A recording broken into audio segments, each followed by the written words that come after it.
Good evening and welcome back to Barchester. Chapter 44. Mrs. Bold at Home. Poor Mrs. Bold, when she got home from Ullathorne on the evening of Miss Thorne's party, was very unhappy, and moreover very tired. Nothing fatigues the body so much as weariness of spirits, and Eleanor's spirit was indeed weary. Dr. Stanhope had civilly but not very cordially invited her in to tea, and her manner of refusal convinced the worthy doctor that he need not repeat the invitation. He had not exactly made himself a party to the intrigue which was to convert the late Mr. Bold's patrimony into an income for his hopeful son, but he had been well aware what was going on. And he was well aware also, when he perceived that Bertie declined accompanying them home in the carriage, that the affair had gone off. Eleanor was very much afraid that Charlotte would have darted out upon her as the prebendary got out of his own door, but Bertie had thoughtfully saved her from this by causing the carriage to go round by her own house. This also Dr. Stanhope understood, and allowed to pass without remark. When she got home, she found Mary Bold in the drawing-room with the child in her lap. She rushed forward, and throwing herself on her knees, kissed the little fellow till she almost frightened him. "Oh, Mary, I am so glad you did not go. It was an odious party." Now the question of Mary's going had been one greatly mooted between them.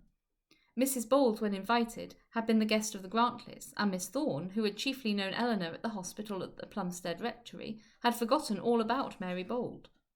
Her sister-in-law had implored her to go under her wing, and had offered to write to Miss Thorne or to call on her, but Miss Bold had declined.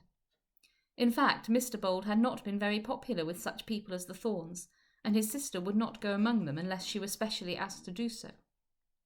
"Well, then," said Mary cheerfully, "I have the less to regret."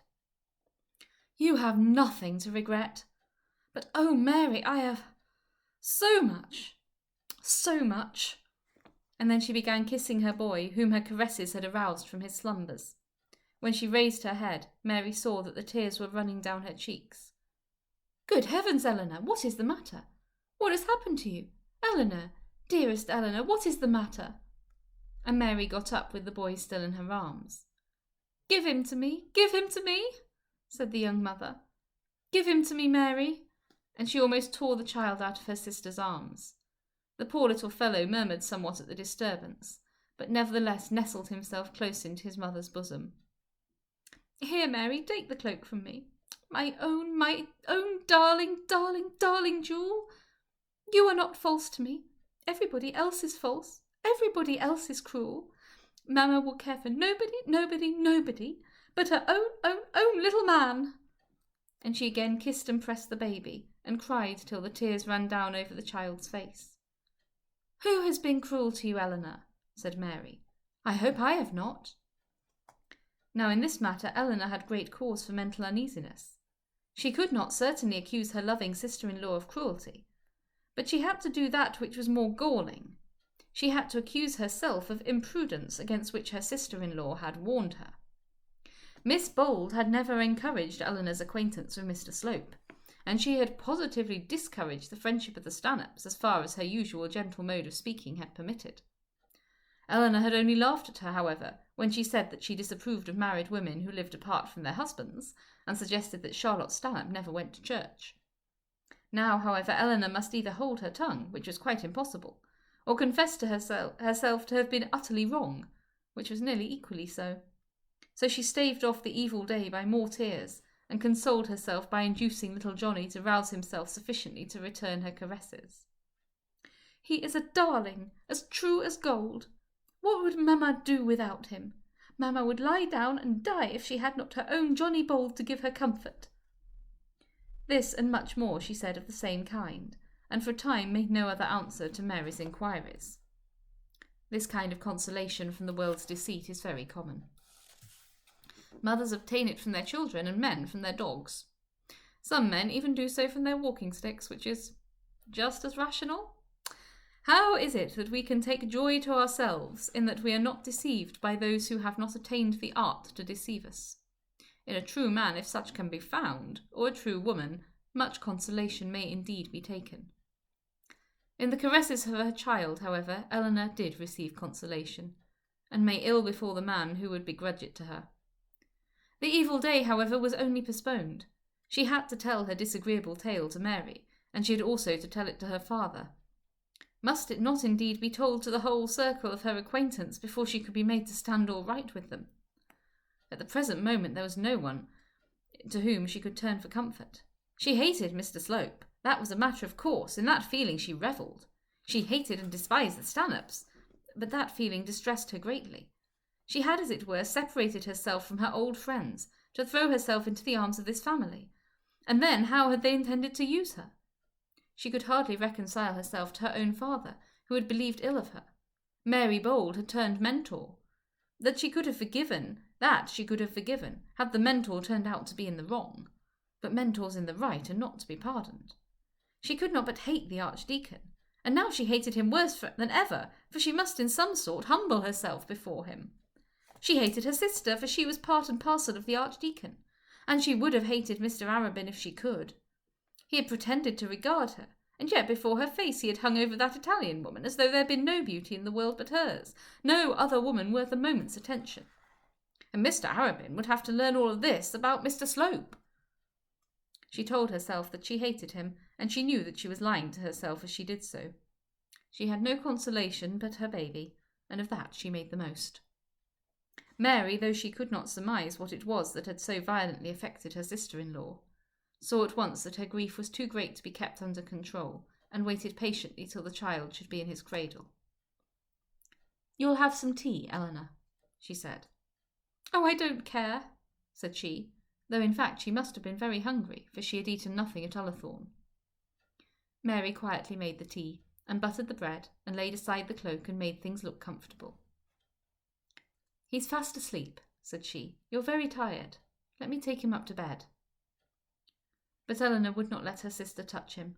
She looked wistfully at her baby's eyes, saw that they were lost in the deepest slumber, and then made a sort of couch for him on the sofa. She was determined that nothing should prevail upon her to let him out of her sight that night. "Come, Nelly," said Mary. "Don't be cross with me. I at least have done nothing to offend you." "I ain't cross," said Eleanor. "Are you angry then? Surely you can't be angry with me." "No, I ain't angry, at least not with you." "If you are not, drink the tea I have made for you. I am sure you must want it." Eleanor did drink it, and allowed herself to be persuaded. She ate and drank, and as the inner woman was recruited, she felt a little more charitable towards the world at large.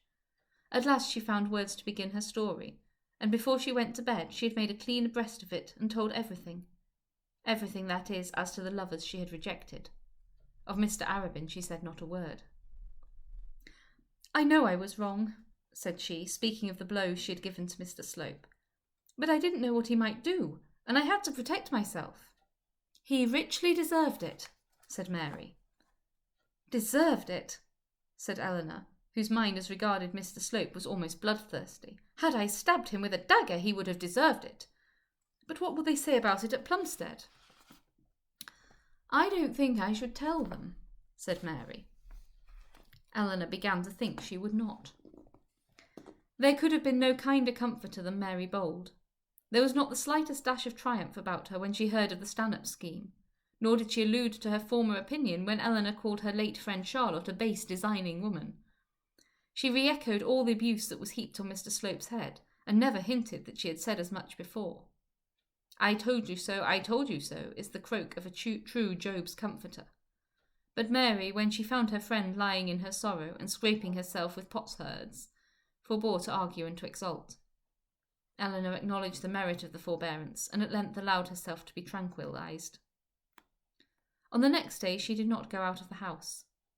Barchester, she thought, would be crowded with Stanhopes and Slopes, perhaps also with Arabins and Grantleys. Indeed, there was hardly any one among her friends whom she could have met without some cause of uneasiness. In the course of the afternoon she heard that the Dean was dead, and she also heard that Mr. Quiverful had been finally appointed to the hospital. In the evening her father came to her, and then the story, or as much of it as she could bring herself to tell him, had to be repeated. He was not in truth much surprised at Mr. Slope's effrontery, but he was obliged to act as though he had been, to save his daughter's feelings. He was, however, anything but skilful in his deceit, and she saw through it. I see, said she, that you think it only in the common course of things that Mr. Slope should have treated me in this way. She had said nothing to him about the embrace, nor yet of the way in which it had been met. I do not think it at all strange, said he, that anyone should admire my Eleanor. It is strange to me, said she, that any man should have so much audacity, without ever having received the slightest encouragement. To this Mr. Harding answered nothing. With the Archdeacon it would have been the text for a rejoinder, which would not have disgraced Bildad the Shuhite. But you'll tell the Archdeacon? Asked Mr. Harding. Tell him what? Said she sharply. Or Susan, continued Mr. Harding. You'll tell Susan. You'll let them know that they wronged you in supposing that this man's addresses would be agreeable to you. They may find that out in their own way, said she. I shall not ever willingly mention Mr. Slope's name to either of them. But I may. I have no right to hinder you from doing anything that may be necessary to your own comfort, but pray do not do it for my sake. Dr. Grantley never thought well of me, and never will. I don't know now that I am even anxious that he should do so. And then they went to the affair of the hospital. But is it true, Papa? What, my dear? Said he. About the Dean? Yes, I fear quite true. Indeed, I know there is no doubt about it. Poor Miss Trefoil, I am so sorry for her. But I did not mean that, said Eleanor. But about the hospital, Papa. Yes, my dear. I believe it is true that Mr. Quiverful is to have it. Oh, what a shame! No, my dear, not at all a shame. I am sure I hope it will suit him. But, Papa, you know it is a shame. After all your hopes, all your expectations to get back to your old house, to see it given away in this way to a perfect stranger. My dear, the bishop had a right to give it to whom he pleased. I deny that, Papa. He had no such right. It is not as though you were a candidate for a new piece of preferment. If the bishop has the grain of justice... The bishop offered it to me on his terms, and as I did not like the terms, I refused it. After that, I cannot complain. Terms? He had no right to make terms. I don't know about that, but it seems he had the power. But to tell you the truth, Nelly, I am as well satisfied as it is. When the affair became the subject of angry discussion, I thoroughly wished to be altogether rid of it. But you did want to go back to the old house, Papa. You told me so yourself. Yes, my dear, I did. For a short time I did wish it. And I was foolish in doing so. I am getting old now, and my chief worldly wish is for peace and rest. Had I gone back to the hospital, I should have had endless contentions with the bishop, contentions with his chaplain, and contentions with the archdeacon. I am not up to this now. I am not able to meet such troubles. And therefore I am not ill-pleased to find myself left to the little church of St. Cuthbert's. I shall never starve, added he, laughing, as long as you are here. But will you come and live with me, Papa? She said earnestly, taking him by both his hands. If you will do that, if you will promise that, I will own that you are right. I will dine with you today at any rate. No, but live here altogether. Give up that close, odious little room in the High Street. My dear, it's a very nice little room, and you are really quite uncivil. Oh, Papa, don't joke. It's not a nice place for you. You say you are growing old, though I'm sure you are not. Am I not, my dear? No, Papa, not old, not to say old. But you are quite old enough to feel the want of a decent room to sit in. You know how lonely Mary and I are here. You know nobody ever sleeps in the big front bedroom. It is really unkind of you to remain up there alone, when you are so much wanted here. Thank you, Nelly, thank you. But, my dear, if you had been living here, Papa, with us, as I really think you ought to have done, considering how lonely we are, there would have been none of all this dreadful affair about Mr. Slope. Mr. Harding, however, did not allow himself to be talked over into giving up his own and only little pied-à-terre in the High Street. He promised to come and dine with his daughter, and stay with her, and visit her, and do everything but absolutely live with her. It did not suit the peculiar feelings of the man to tell his daughter that though she had rejected Mr. Slope, and been ready to reject Mr. Stanhope, some other more favoured suitor would probably soon appear, and that on the appearance of such a suitor the big front bedroom might perhaps be more frequently in requisition than at present. but doubtless such an idea crossed his mind and added its weight to the other reasons which made him decide on still keeping the close, odious little room in High Street. The evening passed over quietly and in comfort. Eleanor was always happier with her father than with anyone else. He had not, perhaps, any natural taste for baby worship, but he was always ready to sacrifice himself, and therefore made an excellent third in a trio with his daughter and Mary Bold in singing the praises of the wonderful child. They were standing together over their music in the evening, the baby having again been put up to bed upon the sofa, when the servant brought in a very small note in a beautiful pink envelope.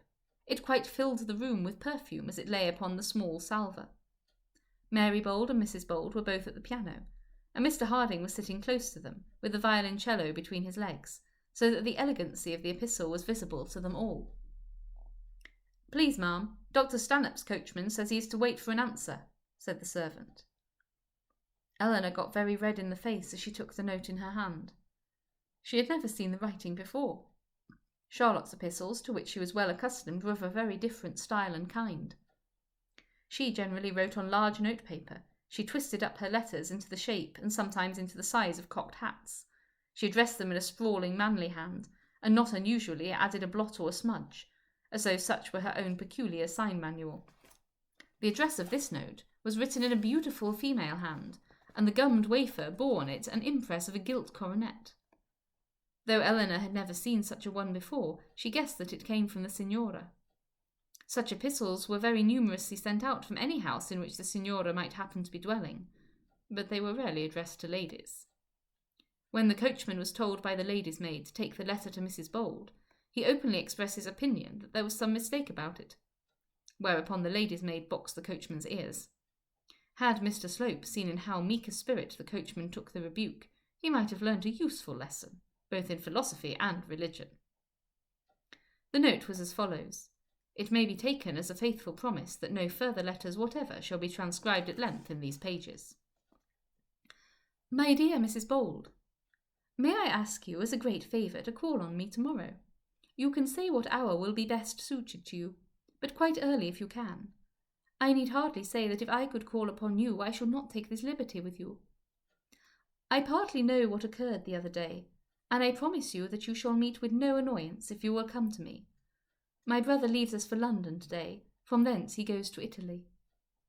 It will probably occur to you that I should not thus intrude on you, unless I had that to say to you which may be of considerable moment. Pray therefore excuse me, even if you do not grant my request, and believe me very sincerely yours, M. Vesey Neroni, Thursday evening. The three of them sat in consultation on this epistle for some 10 or 15 minutes, and then decided that Eleanor should write a line saying that she would see the signora the next morning, at 12 o'clock. I find myself in great sympathy with Eleanor. It seems very natural that she should both want to be comforted and also be very distressed at how much pride she must give up in admitting that she is wrong. It seems very human indeed, and I can also appreciate her desire to be comforted by her baby, as if I'm upset, I do something remarkably similar with my kitten, for better or worse. Have a good evening.